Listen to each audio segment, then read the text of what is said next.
Good evening, everyone, and thank you very much for welcoming me and giving me the opportunity to talk to you about PhotoMe.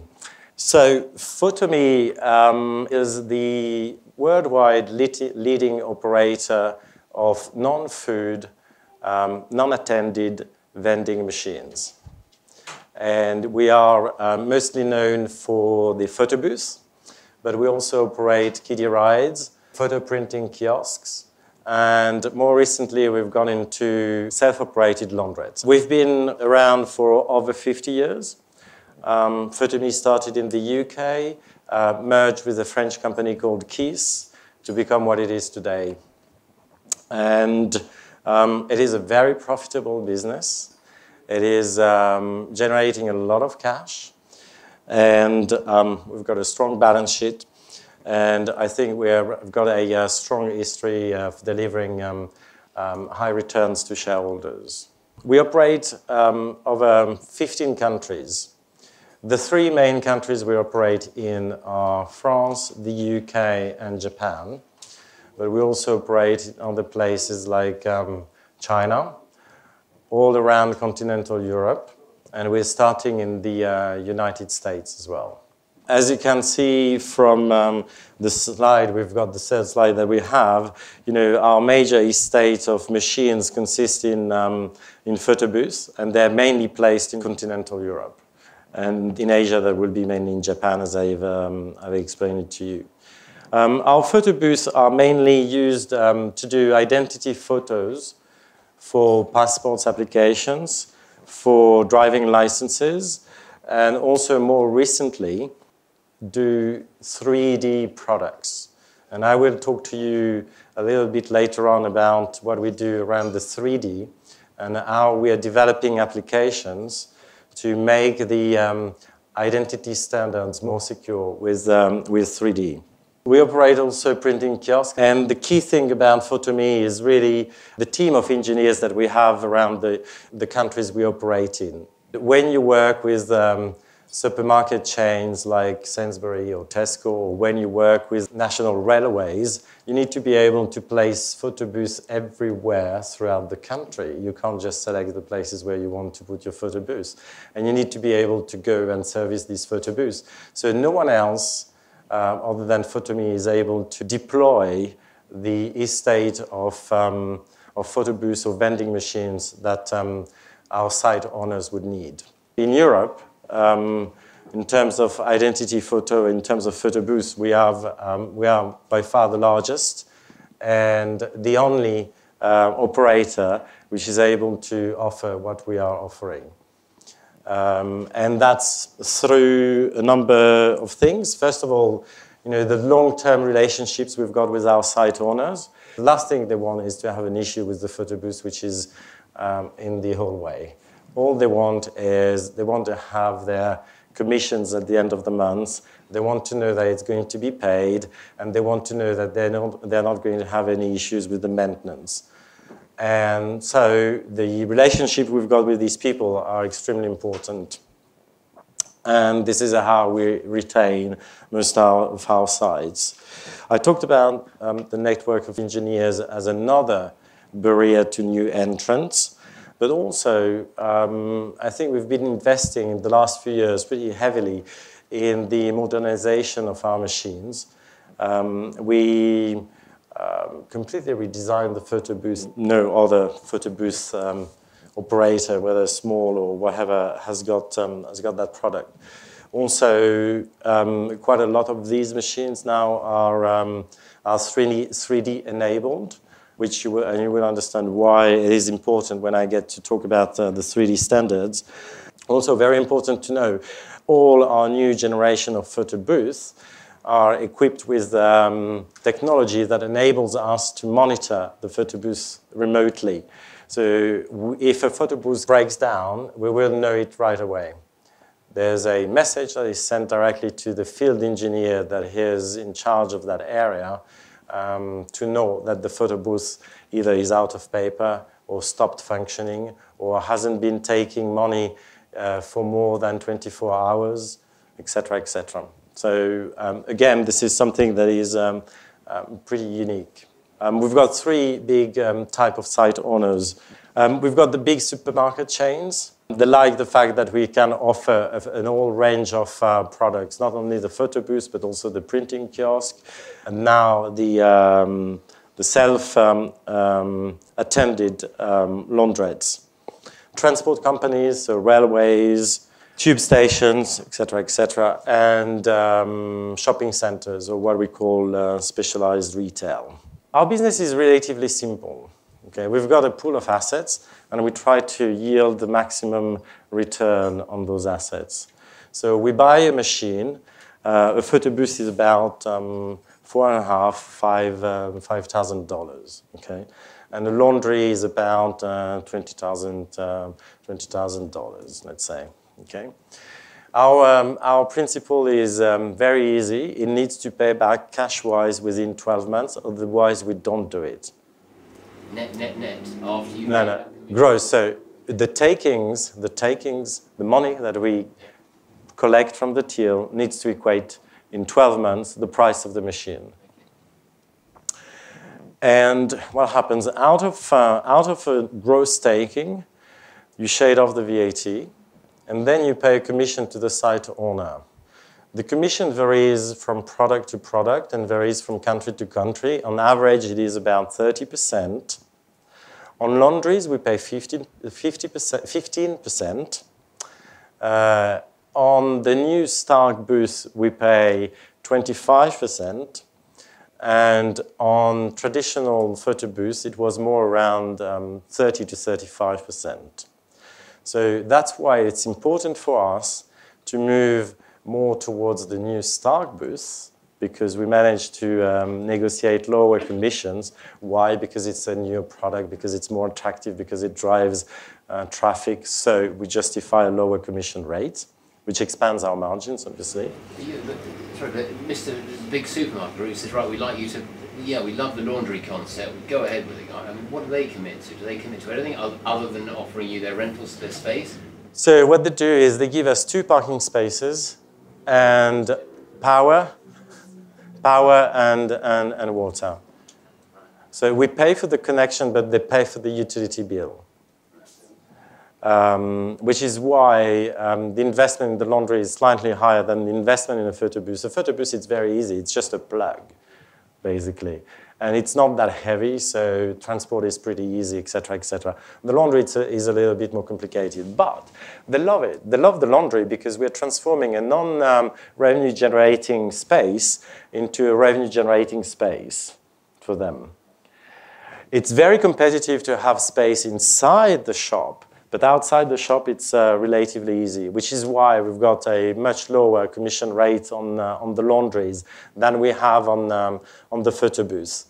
So every supermarket chain has understood this, but in the UK, apparently, because we're getting really difficult terms with the Tesco's and the Sainsbury's that still want to impose 50% commission, and they want to impose on us to use their own contractors. So while we pay 2,500 to 3,000 euros on the continent to connect a laundry, here they're asking 10,000 to 12,000 pounds.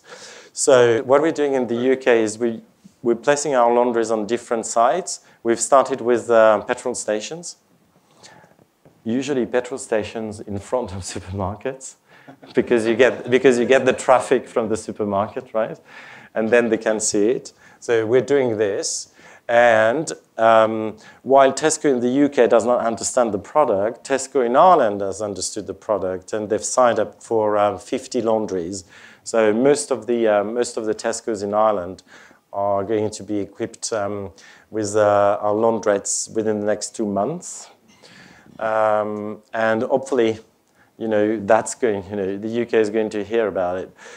These things are all about, once you've cracked one client, once you've cracked one, they all want it. So in Ireland, for example, as soon as Tesco signed up and we started putting our laundrettes on Tesco's, the competitors came and said, we want the same. And we're like, well, we're not going to do necessarily all your sites, because if you're just in front of a Tesco, we're not going to put another laundry. So, and it was the same in France. When we cracked Intermarché, Carrefour came to us and asked us the same thing. the operating gearing in our business is extremely high. So as we added the laundries, we didn't have one single field engineer. We just trained people to service the laundries. Because while they go, remember, we use the relationship with the site owners. So usually when there is a laundry, there is a photo booth.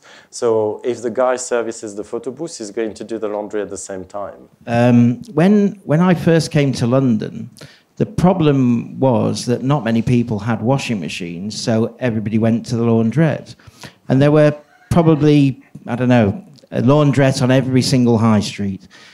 Then, of course, people have the access to washing machines coming down in price. You can buy a washing machine for £180 now. So laundrettes have been disappearing, but you're now bringing laundrettes into the car parks. Is that a good idea? Right. So that's a very good question. Thank you very much for asking that question. So here is the answer. First of all, why is our product attractive? And remember, we're not in the town centers. We are the car parks of supermarkets, mainly of small towns on the countryside. First of all, our laundrettes are cheaper than the town center laundrettes.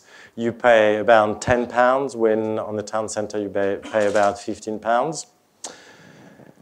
We've developed something that is really interesting, but which has shortened the cycle, how washing machines are much faster than the others. And I can tell you how we do this, because it's patented anyway. We just heat the water before it gets into the washing machine. So you don't, because most of the cycle time is spent heating the water inside the machine. It's accessible 24/7. And the convenience, you drive with your car, you take your load, you put it in the machine, and you take it back. You don't have to carry heavy bags in the town centers or where parking is not easy, et cetera, et cetera. So it's more convenient. Typically, who are our customers? Small businesses which do not have access to industrial laundry services because they're too expensive. So they're B&Bs, small restaurants, et cetera, et cetera. Then we've got large families for which doing 18 kilos in half an hour is better than doing 3 times that at home with the washing machine, which is going to take 2 hours per load. And then we've got people like you and me, etc., who use it to wash bulky items or especially dirty items that they don't want to put in their own washing machine. So we've seen duvets, cushions, carpets, horses' mats and covers that they don't want to put on their own washing machine, so all that. What about students, people, that live in bed seats? That must be quite a big customer for you. So, they just don't wash them. Mine doesn't. You have to eventually. So it is not an obvious client group for us, but it will probably become when we are going to start putting more washing machines into serviced student accommodations. And we've acquired a business recently called Fowler UK, and all Fowler UK does is actually leasing or placing washing machines in student accommodations, care homes, serviced residences. And so that's how we're going to tackle that kind of market. Realistically, what is the size of your market, just in the United Kingdom and worldwide, of that concept? Okay, it's... Number of machines. So in number of machines, it's millions. The largest laundry machines operator in the US has got over 1 million machines. But here in the UK, I doubt there are more than a few hundred laundrettes left. And that would be the obvious place that I would see you taking away the... In the UK, it's a hugely profitable business. JLA, have you heard of JLA? JLA has been bought by Centrica for over £1 billion, I think. And it's a laundry business. The issue we've got at the moment is the fact that we've got more demand than we're able to supply at the moment. We do manufacture and place 1,000 machines a year. We're comfortable with that number. Worldwide?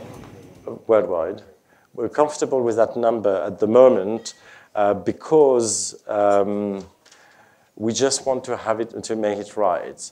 As I said, a photobooth is easy to recite. If you get it wrong, you're just going to unplug it, and it's going to cost you 200 to 400 euros to move it. But with the laundry, it's a little bit more complicated because you've already paid your plumbing and your power supply, so you're going to lose your 4,000 or 3,000 euros that we invested. So when we decide to place a laundry, we want to make sure that we've got the right site. So we spend a little bit more time to assess the site. What is extremely exciting, though, is I haven't yet spoken about Asia. In May, we're going to have a new product for those laundries. We are going to have a smaller version of our current product. Our current laundry is 10 square meters. You've got an 18 and an 8 kilo washer and an 18 kilo dryer and a payment station. And now we're launching a product which is half the size of this. It's 5 square meters, which is very attractive, especially for the Asian market where space is a constraint. We actually placed our first laundry in China in November.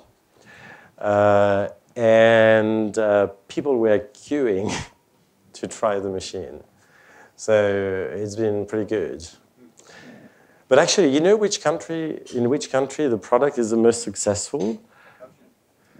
No, it's Ireland. Unbelievable. But Ireland is incredible. And the highest months for laundry in Ireland seem to be November, December, January. Last month, and I'm referring to December, we had certain machines that took over 6,000 euros, which is amazing. I mean, and that machine cost, fully installed and everything, 20,000 euros. In 1 month, they took a third of the investment. So your net from that 6,000 euros? 64%. So I did, as an illustration, and just gave you a pro forma. We don't communicate numbers by product because we don't want to be exposed to pressure on commission negotiations with our site owners. And that's a 24-hour machine, that one? Yeah. They're all 24/7. Where we noticed there was really huge affluence, we've actually doubled. We did put 2 units, one next to each other. And actually, 2 units next to each other on popular sites is more than doubling the takings, because it creates even more, awareness and more visibility. How many machines have you installed in the UK at the moment, laundry machines? In the UK, 15. It's early days in the UK. Very early days, for the reasons I mentioned. We didn't push the penetration of the product. And in France, how many? So outside the UK, we've got 1,200, and the vast majority is in France, and it's about 700. Sorry, I probably missed this earlier. These are your own design and manufacture, or you buy a commercially available machine? So they are our own design, and the manufacturing of the laundrette, of the unit itself, it's outsourced to a company called Scanfil, which is a Finnish company listed on the Finnish stock exchange. They're also our manufacturing partner for the photobooths that we manufacture in China. The laundrettes are manufactured in Hungary, closer to Europe, because the transport is a little bit more cumbersome because they're bigger. You say 1 year payback, you have to hit the 20,000. That's right. How many of the 1,200 outside the UK have been open for a year and have hit their target? So most of them actually, all of them are hitting their target. The average taking 1,000 is 1,400 euros a month. That's the average, all inclusive. That won't hit target though. No, but and that's all inclusive, and we consider there are about 6 months ramp up. And the number of machines that we had to resize because we were not satisfied with the performance, can be counted on the fingers of one hand. So so far it's been pretty good. My washing machine seems to only last 4 years now, and as soon as the repairman says it's going to be more than £80 for the part, my wife says, let's have a new one. So how long do you feel your washing machines are going to last? Okay. So we think they're going to last 12 to 15 years. We depreciate them over 7 years because we like being conservative. And we've seen that certain laundrettes will have machines which have been there for 20, 25 years. I think there was someone holding the hand up over there. I'm just sort of speculating, so won't the board face a decision over the next 6 to 12 months as to whether to accelerate the rate of installation and the breadth of geography? It seems to me that this is an issue that is very rapidly improving itself both domestically and internationally, and that therefore at board level we're going to have to consider whether or not to make it relevant from a corporate perspective, whether to make it relevant from the position of the company overall. At the moment it's interesting, but it could become very, very interesting. Right. You're right, it's actually extremely interesting, and it is a very interesting alternative to the photo booth. In some countries like Portugal and Ireland, the laundry revenue now represents more than half of the country's revenue. So indeed it is, and it is extremely profitable. It's more than half of the revenue, and it's 2/3 of the profits of the country. We can double our production capacity with Scanfield. We've got one line at the moment that works on 2 shifts. We can ask them to put in place another line that will work on 1 shift to start with, and then we can move to 2 shifts. So we can ultimately completely double the production capacity. Sorry, can I just interject? So from previous announcements, you were supposed to have 2,000 by the year end for 15. And I'm not sure if that's a split on owner-operated and machines. No, that's total. That's total. So how are you doing against that? So we reached 1,700 at the end of October. Right. Have you got any updates since then? So we're going to, as you know, we're publishing our numbers every 6 months, and we're confident that the 2,000 number has been reached and is not an issue. We do 1,000 a year, so that gives you about 100 a month, because there are 2 months where we don't necessarily place a lot of machines.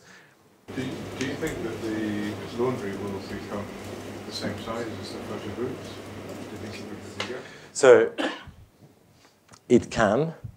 The size of the market is pretty large. And we are already, with our 1,200 units, we are already, one of the largest operators in Europe in terms of laundries. And would the, because it's very atomized. would the car wash also become the third part? Okay, we can talk about the car wash. It's a more difficult business, the car wash. It's a higher investment. The machine itself costs about 30,000 euros, 32,000 euros, and then you need to pay about 20,000 euros for the installation. You need to have a special tank for wastewater. So that makes the investment at around over 50,000 euros. If you get it wrong, you lose your installation, so you use 20 to 25,000 euros. We don't like that because you have to write it off if you get it wrong. So we've started testing this product, mainly in France, on the back of a request from a supermarket chain that said, "You're doing the photo booth, you're doing the laundry, please. Can you do the car wash?" So we got into that. Signed a partnership with Karcher, Karcher, the German, high-pressure water washing company. So signed a partnership with the best, and we've installed 10 units so far. Out of the 10 units, 9 are doing well, and 1 is doing badly. And it's doing badly because We installed the unit, and then suddenly another car wash, got set up just across the road from where we were. Now, the car wash is typically a continental product, we think, because due to pressure on employment law on the continent and pressure from the unions, you would never be able to do in Europe what we see here, with the hand car washes, and these people are doing it, for cash. I mean, that would never be allowed in France. So typically, you don't have a hand car washes in France. It's automated, and it's the same thing in Germany. So the car washes we're really testing at the moment. We're not completely convinced yet. We're going to see. We're going to extend to about 30 units, and then we're going to give it a year, and then we're going to decide. Yep. You talked about your overall revenues, because I think I'm right in saying that your revenues have gone down 5 years in a row. I should say that I think the whole concept of what you're doing is great, and I am a shareholder, so I don't want to pose you an awkward question. No, it's an excellent question that gives me the opportunity to talk about something very important. It has come down because we've closed the business. We've closed the old manufacturing and servicing business, which was unprofitable. What did that do? Mini labs. So you remember the 1-hour development lab in the Photoshops? We were manufacturing those machines. But, the market has gone, to, competition from Chinese machines. The volumes have gone. The photographers have gone bust. So not a good business to be. So we have completely restructured the business. So we've cut the cost, we've cut the revenues, and now it's completely clean and it's gone. Actually, at constant rate of exchange, so that's neutralizing the fact that the pound has actually strengthened in the last 12 months, in the last 18 months, compared to the euro and to the yen. At a constant rate of exchange, our revenues have now started growing again. In the first half, we reported revenues growing by 2.4%. And that's on the back not only of the laundry business growing by 90%, but also a pretty sound photobooth business, especially in Europe and in Japan. The photobooth business is a mature business, but it is still growing for PhotoMe because we are the leading operator, we're the biggest, and we actually scoop up the market share that is left by the actors which are slowly disappearing. Also in Japan, a new identity card is being introduced. That means that about 89 million people, 100 million people, will need to provide an ID photo with their application in the next 3 years. But that's going to be done in several waves over the next 3 years. Volumes in Japan have grown 90% between November and December. We're going to have the numbers for January very soon, but we believe that the trend is confirmed. So that's a pretty important development in the ID photo. Sorry. I just would like to go back to this gentleman over there because he's been patient for quite a long time. I'd just like to ask about the competitive threat to photo booths from simple digital photography, such as a smartphone. Okay, very good question. When you apply for a passport, for the photo to be compliant with the International Civil Aviation Organization standards, which actually define the standards for a passport photo, your photo needs to meet 75 criteria. When you take a photo with your mobile phone, there is very little chance that you're going to meet these standards. When you take a photo in our photo booth, it gets automatically checked for those 75 standards. And if it's not compliant, it's going to ask you to redo the photo as long as you become compliant. For example, it's not going to accept if you wear your glasses. It's not going to accept if you smile. It's not going to accept if the eyes are not at the right heights compared to the frame. So there are 75 ICAO standards. Now, also, we're going further. What are we doing? First of all, we're working on the next generation of identification standards. So today, the identification is based on a 2D photo. Tomorrow, it's going to be based on a 2D photo coupled with 3D data that is going to be contained on a chip in your passport.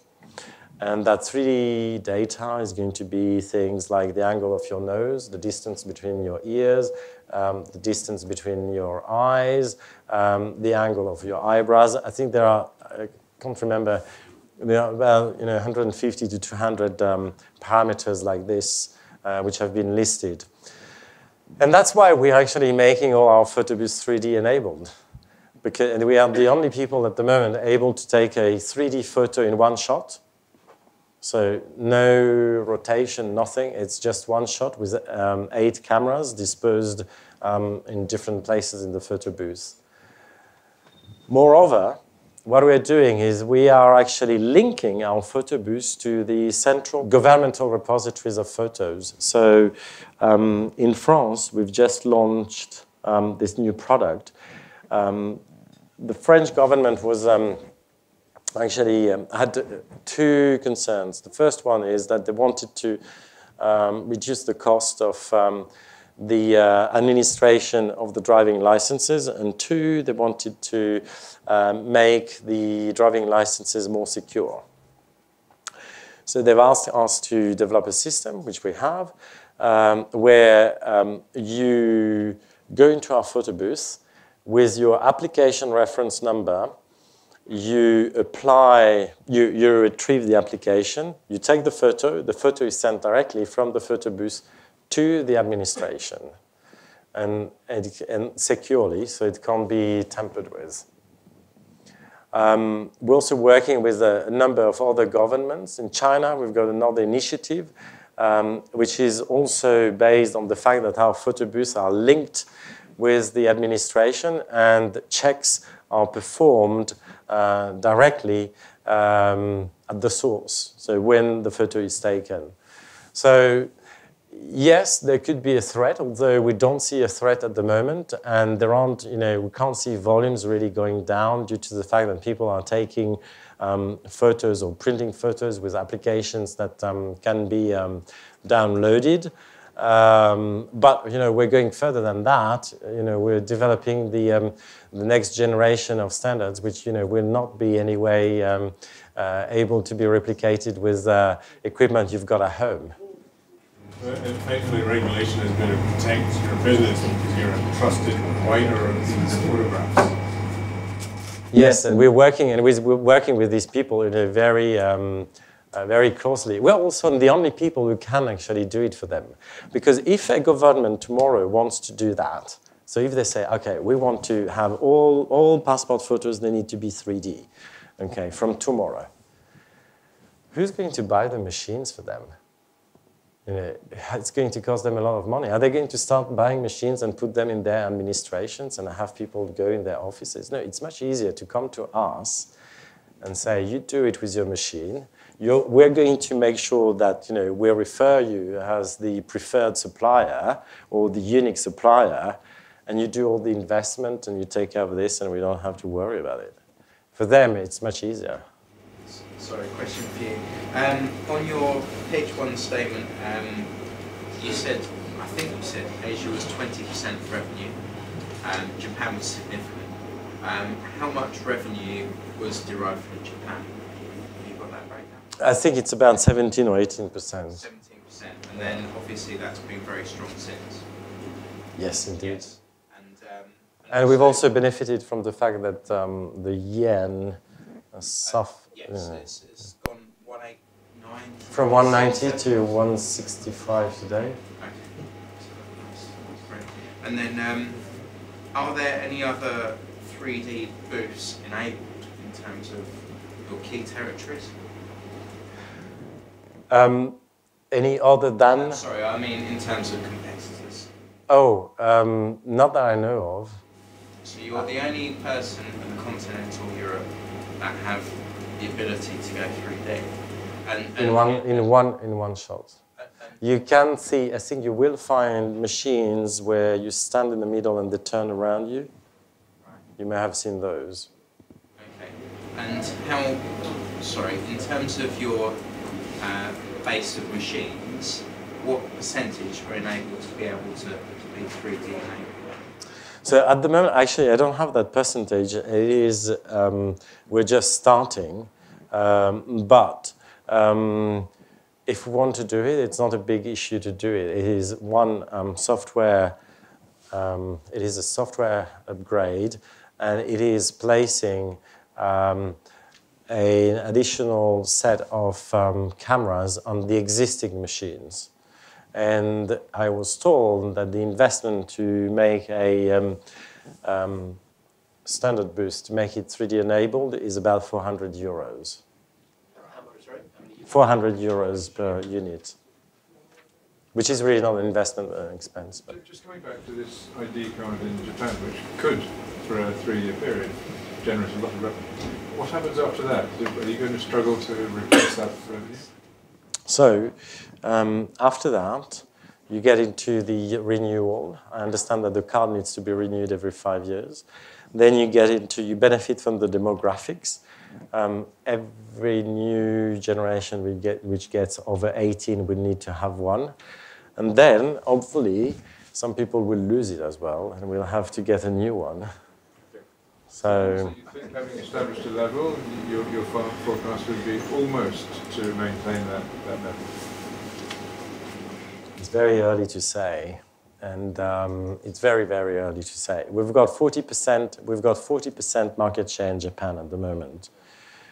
Japan is slightly different to the other places where we operate, where we consider we've got 80 to 90%.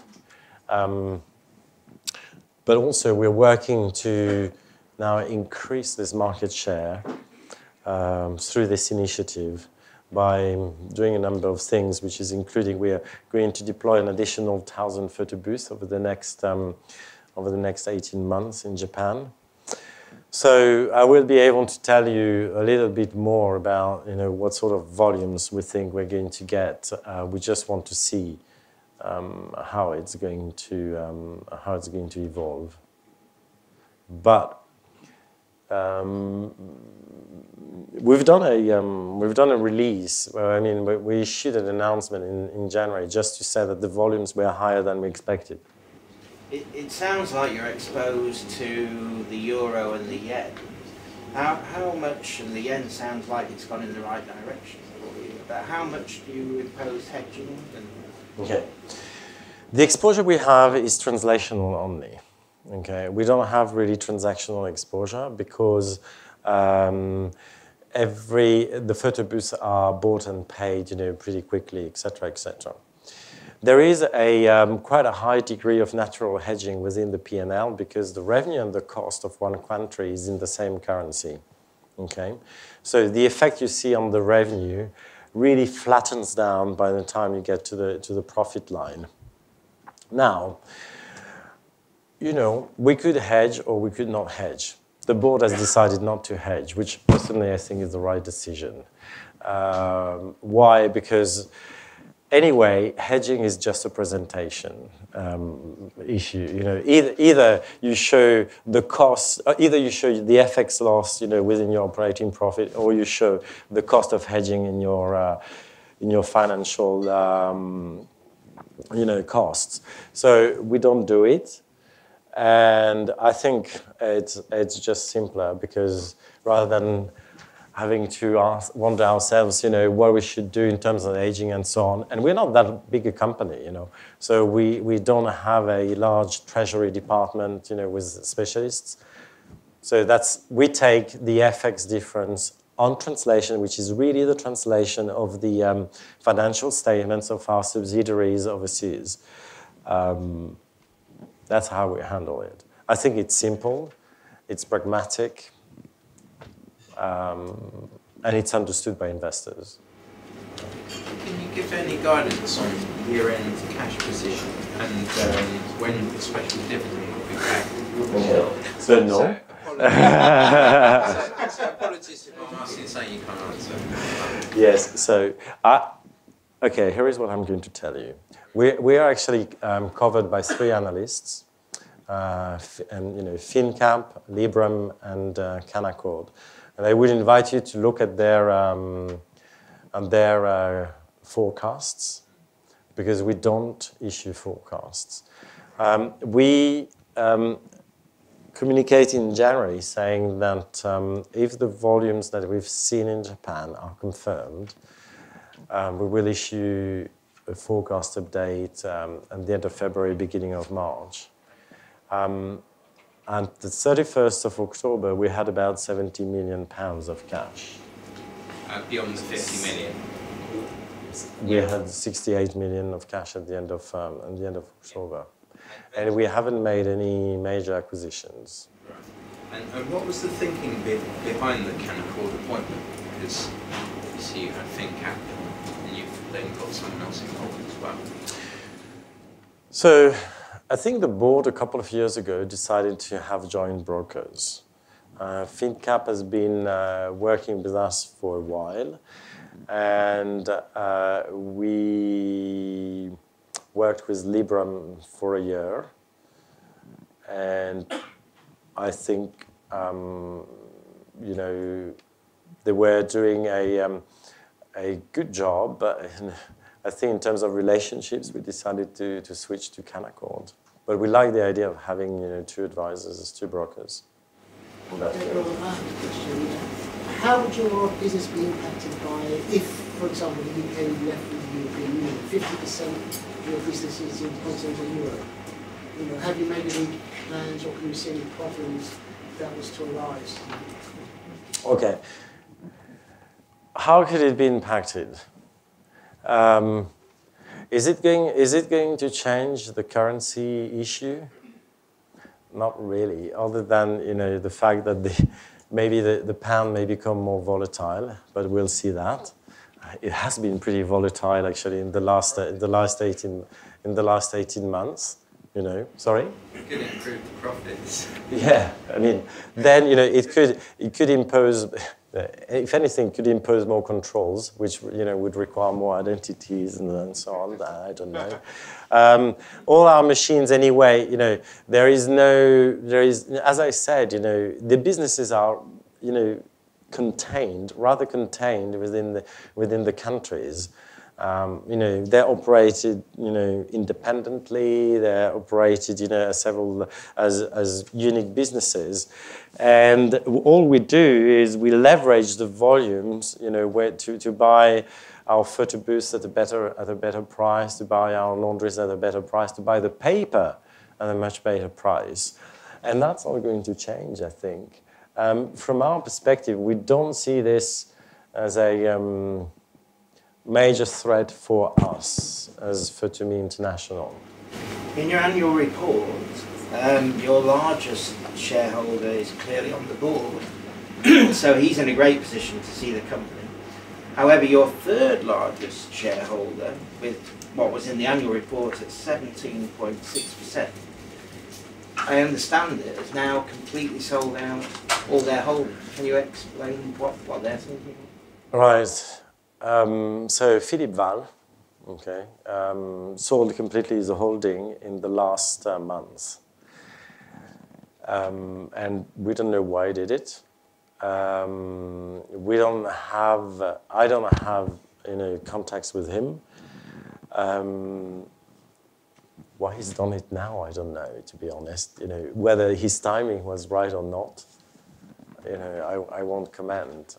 It did seem strange to us that he was selling down. And we worry as individual investors, we worry that there'll be an overhang for a long time. Because when you see announcements where a large holder is selling, it's very rare. So it's finished. Today is... it has now. But I mean over the last few months. So we call it an overhang. And in a situation like that, the odds are the share price will go down, not up. But it hasn't.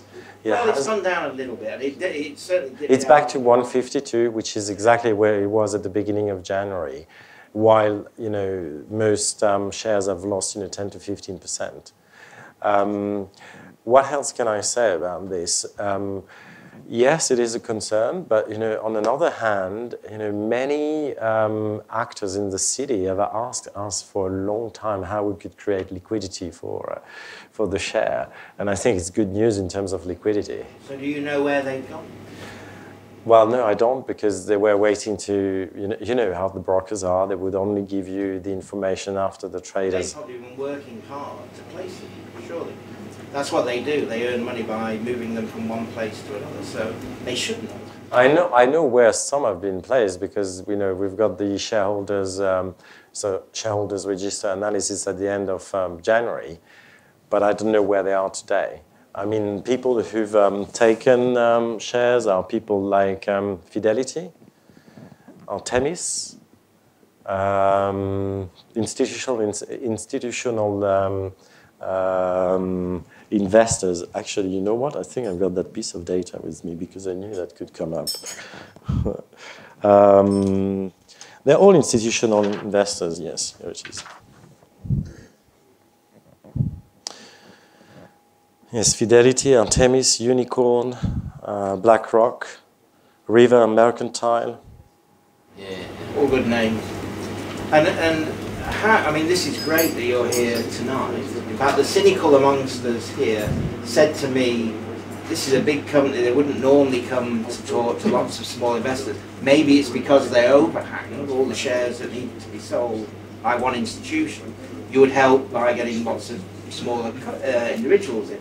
I said, no, we wouldn't be able to make a dent on a very large sale like that. But you could argue, has there been a change where you feel it's good to liaise with lots of smaller investors? How many do you normally get at your I talk to anyone who invites me. Okay, I never turn down an invitation, whoever they are. I've been talking even individually to you know, smaller players. We do have some funds which actually also are located very close to our head office in Buckham, and I talk to them on a regular basis. I've got a passion for this business. I think the business is really not known for, is really not well known. I think it's completely undervalued. And so I talk to anyone who wants to hear about it. I like income because dividends are great. You pay your costs for your living expenses, etc. I also like growth in companies. Is PhotoMe now a growth play or an income play?